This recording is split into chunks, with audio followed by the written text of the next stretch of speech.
4, 3. Good morning, wrestling fans, and welcome to PWR Today. It's the man they call Meathead, your 2023 PWR Fantasy Draft winner, along with second place Linda Kay and third place Matthew Thomas, or as Matthew would like to tell you, first draft in the 23-24 edition. Yes, and I'm in the city of soon-to-be champions here in Denver, Colorado. So I've got to bring the PWR title home to the Mile High City. Well, that's the only title they're going to be seeing there for a very, very long time. Linda Kay, how was your weekend? It was, let me preface this, Linda, by saying it was the first wrestling show I've gone to that you weren't at. Wow. Yes, there was a huge show in your hometown of Appleton, Wisconsin this past weekend.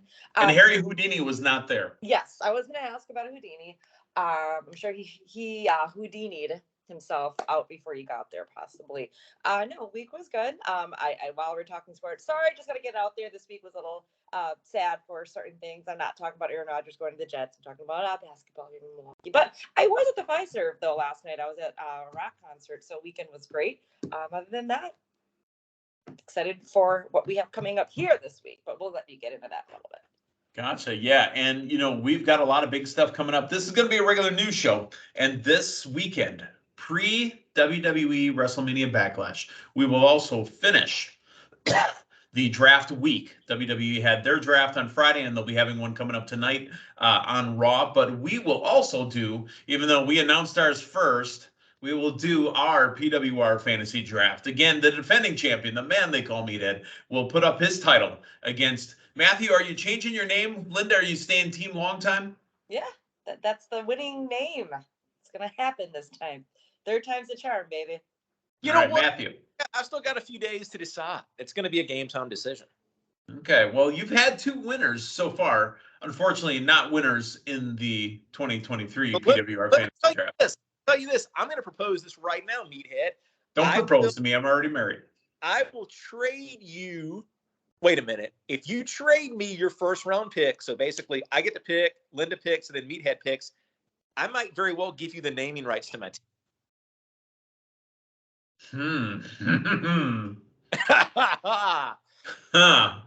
Yeah. Just you don't have to tell me anything right now, but that's on the table, and I do have the option to revoke that. No, you got to lose the option, otherwise the deal's dead. Because if I were to trade my first round pick to you, so you would get the first and third picks of the first round, you're going to be team. I think Meathead's better than me. You know what? Yeah, the deal's on.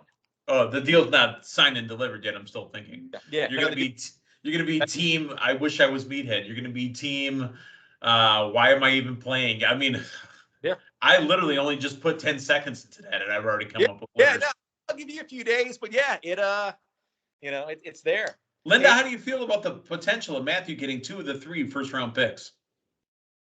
That's huge. A lot going on, twists and turns, and seeing how night 2 technically of the draft, even though there were additional drafts from WWE, see how that kind of takes shape, can really take shape into our draft as well. Like Vinnie Mac used to always say, it's time to shake things up again. Well, let's talk about shaking things up in the sponsorship world. We're going to start with Matthew Thomas. Matthew, I've got, I know it's not March anymore, but I got the whole Irish Whip t-shirt on today. Matthew, tell us about our sponsor. I'll show the visuals. Yeah, show the visuals. Over there and support your local wrestling. Yes. At collarandelbowbrand.com. Promo code Linda K saves you 10% off of your purchase. And it is officially springtime. So go ahead, get your spring wardrobe there. And you can go ahead and purchase your summer and fall and winter wardrobe as well, too. All right. Linda, why don't you tell us about our other friend? Absolutely. ProWrestlingInsurance.com. Doesn't matter what season, to make sure you are covered if you get hurt. Meaning, if you would like to cut back some of the costs where you would get paid, I don't want to say if you get hurt, that sounds really weird, but if you should have some medical bills, if you are covered through ProWrestlingInsurance.com, you can have some of that cash back by getting not cash flow. Yes, an affordable monthly supplemental plan as low as $8 a month. Make sure to go to ProWrestlingInsurance.com. Speak with our great friend Chris. He can fill you in on that if you get hurt you are covered. And if you are an event promoter, there are also plans to make sure you are covered for your event. And of course, life insurance policies as well. Visit Chris at prowrestlinginsurance.com and make sure you are covered. Hey, I was at an event last night. I wonder if they had insurance. It was Frontline Pro here in Appleton, and literally I saw the kid wearing a fanny pack there, plus many others as well. Linda, it's kind of funny. I told Cal this. I said, brother, when you're making towns, I gotta come see you. When you're making my town, I gotta be able to be in the building. So he was very appreciative that the man they call Meathead was there. The daughter named Danger was also there as well at her first ever wrestling event. She wants to have her birthday party there because it was that awesome. Oh, wow. Yes, we had our great pal, Cal here there, of course, teamed up with one badass Billy Gunn. And part of the newest Age Outlaws. Age Outlaws, yes. Taking the words out of my mouth. That's awesome. Did you also hear who else was there? Now, this name might not land with you, Matthew, but it lands big time with Linda and I. The Grave Digger. Gilbert Brown, a part of the 96 Super Bowl champion Green Bay Packers, was in the house. We also had, Hey, how are ya? Hey, how are ya? Tatanka was in a 6-man tag. Also, there was Vampiro. Excuse me. As Linda just mentioned, Mr. Butt, as I told my daughter his name was. It was Mr. Butt. Mr. Ass. Billy Gunn, badass Billy Gunn. And he had a whole arena scissoring. It was a connected scissor. He goes, put your scissors out to the left and the right, and everybody do it together. The power of the scissor. That's amazing.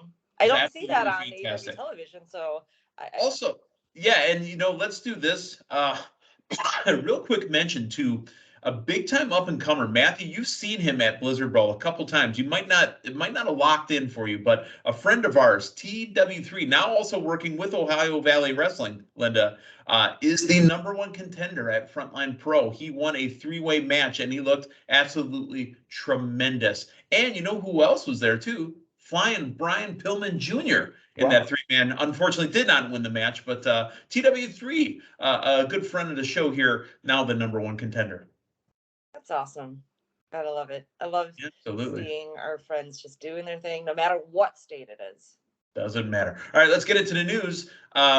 There's a man who's been on the show before, and we've seen wrestle way before Ring of Honor, way before WWE, way before ECW, way before AEW, and anything else he's doing. Crazy Mariachi Punk, otherwise known as CM Punk.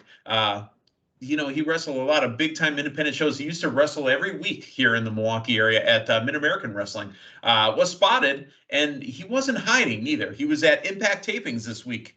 Now, Linda, Matthew, I'm going to start with you, Linda. I have to ask you this question. If the talk is that CM Punk is supposed to be leading this new AEW TV show that's coming on Saturdays on TNT, why is CM Punk making himself seen at WWE shows, at Impact shows, at New Japan shows, where's this man's company loyalty? I believe it's just bringing more eyes, more attention, more light to himself and what he's about to be doing with AEW and in this show and anything else that they have in the works for him. But it's definitely got people talking, and there has been prior doors that are entered with different promotions that are not allowed, otherwise known as forbidden, right? Well, or some that are not, and we've seen the past. Every door on the man they called Meathead is forbidden. From various promotions, interacting with AEW programming. So there's that aspect, but also, we haven't seen CM Punk for a while now. He's in the news pretty much every day last week. I think honestly, it's a brilliant move. Hey, we don't know what's exactly on the horizon with AEW. We know of some things, but perhaps there's more. And this is bringing more light, not just to himself, but to AEW as a whole. Matthew Thomas, I have to ask you this question as well. Is CM Punk doing this work, like Linda suggests, to promote everything that's going on, or is this CM Punk time and CM Punk getting CM Punk's name out there? What do you think? It could be a little bit of both. I would think that it's probably something he would have run by Tony, since it sounds like he is back in the good graces. I would say graces. I would take the word good out of there. I'd say graces. Yeah, so I think this has probably been signed off on, or I can just throw a crazy, crazy conspiracy theory out Oh there boy. and say that, hey, AEW's they're trying to fully fill Wimbledon. So maybe Wimbledon's going to be the most forbiddenest of forbidden doors, and it's going to be a supercar between every company out there, huh? Matthew, we mocked you last week. Linda and I both mocked you. I mocked you harder than Linda did. What And did you I said that say? CM Punk was going to be at Raw in Chicago. And I was correct. You're like that crazy conspiracy theory guy who we laugh at consistently over and over. And every, 100 times he's said 99 that are wrong, but one of them landed. When you throw that many noodles against the wall, one's bound to stick. You heard it here first. You did hear it here first that CM Punk would be at Raw. I think it was due to listening to our programming. He's like, you know what? They're just footsteps from home. I think I'm going to go to Monday Night Raw. Do you know where all this happened, really started? All this, him showing up at other shows? It started at Mid-American Wrestling. To be honest, if you remember back, there was the time where this guy in a luchador mask came in and did a run-in on the last ever Mid-American show. And we found out after the mask was pulled off, it was CM Punk. Yeah, see, he is that crazy mariachi. He is the crazy mariachi. That's right. All right, let's get into more here. There was more draft news that came out of what happened on Friday. After SmackDown went off the air, they had, what was it called again? I just told you guys off the air what it was. It was like SmackDown Lowdown. The SmackDown Lowdown. Yep. So let's run through what happened on SmackDown, and then we'll get to the SmackDown Lowdown. So in round one, Roman Reigns, Solo Sikoa, and Paul Heyman. Hey, I got to ask you guys this. After I run this down, I want you to think about your answer here. Linda, I'll end up going to you first. If they kept teasing for about a month about how these tag teams can get broken up, why the hell are each draft pick involving 5 to 6 people? Think about that for a second. The round one pick was Roman Reigns, Solo, and Paul Heyman. Round one for Raw was Cody. SmackDown got Bianca Belair. Raw gets Becky Lynch. SmackDown got Montez and Angelo Dawkins, the Street Profits. Raw gets Gunther, Ludwig Kaiser. Boy, the lips aren't working today. And Giovanni Vinci. SmackDown got Edge. Raw gets Matt Riddle. SmackDown Bobby Lashley. Raw Drew McIntyre. SmackDown gets Styles, Meechin, Luke Gallows, and Carl Anderson. There's 4 right there. The OC. Raw with The Miz. SmackDown gets Bayley, Dakota Kai, and Io Sky at Damage Control. Raw Shinsuke Nakamura. SmackDown gets the Women's Tag Team Champions, the NXT Tag Team Champions, Alba Fire and Ilsa Dawn. Raw gets Indy Hartwell. Index is going to happen, folks. They are both on the same brand as far as I understand right at the moment. Raw gets the NXT Women's Champion, Indy Hartwell. And then on SmackDown Lowdown, Raw got the Viking Raiders, Dexter Lumis, there you go, Candice LeRae, Massey and Mansois, and Maxine Dupree, the Maximum Male Bottles, Zoe Stark, J.D. McDonough, both of those, and Apollo Crews, actually, from NXT, all on Raw now. Natalya, Sonya Deville, and Chelsea Green. SmackDown gets Top Dollar, Ashante the Adonis, and B-Fab, Hit Row, and Lacey Evans. And then the only things left over were the free agents, Omos, Mustafa Ali, and Dolph Ziggler. Linda, again, I start with you. We were told that these teams could be broken up. They teased it and teased it and teased it, and each pick now is sometimes 4 to 5 people deep. We could still have something in store for Raw this week as far as a shakeup with a faction or a tag team. Some shakeups there, yes, but I think the biggest potential, not split, but tension, like further tension, I mean, would be the bloodline, and we saw that on SmackDown as well. But I obviously don't expect one Uso going to one show and the other going to the other. That would be a shakeup. But as far as splitting any teams, we didn't get that we thought maybe that could have happened. Were we assuming maybe Damage Control could have been some, or actually we did split the bloodline technically. Okay. Because they weren't drafted with Roman, Solo, and Paul. Yeah, that's interesting with that. But am I missing something? But like Seth Rollins not getting drafted? He wasn't available for that brand, or he wasn't available in that draft. His name will be available on Monday. Yeah. Okay. because it was just a mix of both, and I was just like, okay. But I will say that drafting the OC is one. I mean, I thought that was great with AJ Styles back. And a return of AJ Styles. Yeah, I think that they'll get this big push that they haven't had for a little bit. So it's great having AJ back for that. I don't know. I like it. We kept some talents where they've been really strong, but then big moves like Drew McIntyre going to Raw too. We haven't seen him. We haven't seen some people back from Mania, and so this will be a nice way to reintroduce everybody, and now in a different brand and different feud. So I like it. There, some shakeups. I will say one thing